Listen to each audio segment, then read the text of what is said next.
কম view গেছে যেটা কোনো তোমাদেরকে বলে বুঝাতে পারবো না। শুধুমাত্র তারাই বুঝবে যে কষ্ট করে একটা ভিডিও বানানোর পরে ভিডিওতে ভিউজ না আসলে কতটা খারাপ লাগে। যাই হোক, তোমাদের কাছে একটাই রিকোয়েস্ট, আজকের এই ভিডিওটা একদম সম্পূর্ণ দেখবা, একটু স্কিপ করবা না। আর আজকের এই ভিডিওতে কিন্তু তোমরা যতশো লাইক করে দিবা, প্রতি 500 লাইকে 5টা করে উইকলি গিভওয়ে পাবা। আর হ্যাঁ, উইকলি গিভওয়ে গেলে কিন্তু আমি শুধু আমার সাবস্ক্রাইবারদেরকে দিব। তো চ্যানেলে নতুন হলে চ্যানেলটাকে সাবস্ক্রাইব করে সম্পূর্ণ ভিডিওটা দেখার জন্য বসে পড়ো। গাইস, আমার স্কুল লাইফে একটা বেস্ট ফ্রেন্ড ছিল, তো তার সাথে প্রায় আমার 6 থেকে 7 বছর প্লাস কথা হয় না। আর আজকে আমি তার সাথে অনেক বছর পরে কথা বলার পরে শুনতে পেলাম সে নাকি গেম খেলতেছে, মানে ফ্রি ফায়ার খেলতেছে, অথচ আমি এটাই জানি না হে গেম খেলে। ওর সাথে প্রায় 6 থেকে 7 বছর পরে কথা হইলো, তো ওই যখন বলতেছে গেম খেলো, তো আমি তো পুরাই মানে অবাক হয়ে গেছি। তো আমি বললাম যে তুই গেম খেলিস, আমি তো জানতামই না। পরে ওই গেমে ঢুকে আমাকে টিম করে দিচ্ছে। তো এই জন্য আমি কিন্তু আমার আইডিতে গেটআপ মেটআপ চেঞ্জ করে একটু নোবরা টাইপের গেটআপ নিয়ে নিচ্ছি, কারণ হচ্ছে ওই কিরকম প্লেয়ার ওইটা আমি ওর গ্রুপে যাই দেখলাম। আমি এটাই দেখবো যে ওই যেহেতু আমার একটা সময় বেস্ট ফ্রেন্ড ছিল, ওই আজকে আমার খারাপ আইডি দেখলে কি আমার সাথে কথা বলে নাকি ভাব দেখায়, আসলে কি ওর আইডি কিরকম আমি ওইটাও জানি না। কিন্তু ওই আমারে বলছে অনেক আরো 7 বছর আগে থেকে গেম খেলে, তো এই জন্য আমি অনেকটা শিওর দিচ্ছি না হয়তো ওর আইডি ভালো হইতে পারে। আমি জাস্ট একটা নর্মাল দেখতে পরে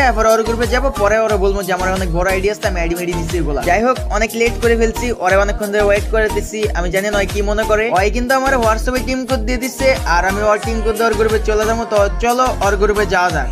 আরে রাকিব বন্ধু, তুই আইছো, তোর জন্য আমি কতক্ষণ যাবত অপেক্ষা করতেছি, এতক্ষণ লাগে এমআইতে। আরে মামা বলিস না, সরি মামা, আমার নেট একটু সমস্যা ছিল, তার জন্য মনে হচ্ছে গেমে ঢুকতে একটু লেট হয়ে গেছে, এই জন্য একটু লেট হয়েছে গ্রুপে আসতে। ও আচ্ছা, তো কি অবস্থা রাকিব, তোর দিনকাল কেমন যাইতেছে? এই তো ভাইজান বন্ধু, আলহামদুলিল্লাহ আছি ভালো। তো তোর কি অবস্থা, তুই কেমন আছো? এই তো আলহামদুলিল্লাহ ভালো আছি, তোর সাথে অনেক বছর পরে কথা হইতেছে, এখন আর অনেক বেশি ভালো লাগতেছে। হ্যাঁ রে বন্ধু, আমারও অনেক খুশি লাগতেছে, অনেক ভালো লাগতেছে যে ছোটবেলা প্রাইমারি স্কুলে আমরা একসাথে পড়ছি, হাই স্কুলে পড়ছি, কিন্তু মানে গেম খেলার বয়সে এসে দুইজন আলাদা হয়ে গেছি। আর আমি জানতামই না যে তুই ফ্রি ফায়ার খেলোস। আর এমন একটা সময় এসে যে দুইজনে ভুল বোঝাবুঝি হইয়া কথা বলা বন্ধ হয়ে গেল, আর কখনো কথাই হলো না। যাই হোক বন্ধু, অনেকদিন পরে